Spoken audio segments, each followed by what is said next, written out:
One of the most common questions we get asked at the Nudge Group is, what's it like to work for a startup?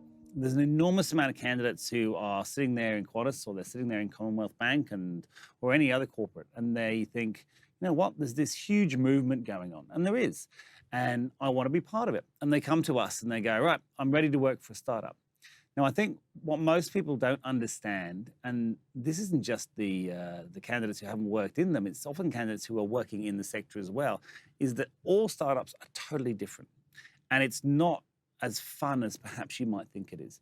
You know, startups range from C to Series A, B, C, D. And if you don't know what those are just different funding cycles of a startup as they grow and become more valuable. Working in a startup depends on where you are going to be most effective. If you are someone that loves ambiguity, if you are someone that loves doing lots of different jobs and not being sort of handpicked, then the earlier stage startup is better for you. That's where you need to be. But if you're someone in a corporate who really likes that sort of corporate lifestyle, then maybe startup's not right for you, but maybe it still is. Those larger ones at that sort of Series D size, and they're the startups you might have actually heard of. That would work for you because they've grown and the roles are much more defined and they're much clearer.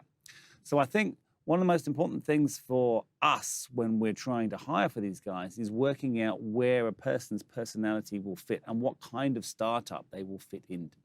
So we're more than happy to have a chat with anyone about this. There's a huge demand in startups at the moment. There's a lot of people who think it's all ping pong balls and free beer and squishy toys and all these kinds of things that you see in pictures and movies. It's not that at all. But come and talk to us about it. We can sit down, we can extract out of you what it is, even if you don't know, that is going to suit you best to your personality. And then we can go and find startups that will potentially work for you. Because working for startups is incredibly difficult. It's long hours. It can be very unforgiving, but it's also insanely addictive. So if you want to learn a little bit more about startups and you want to start to understand how perhaps you can fit into this space, give us a call today and we'll sit down and we'll have a chat with you and we'll work out if maybe this could be the right career move for you.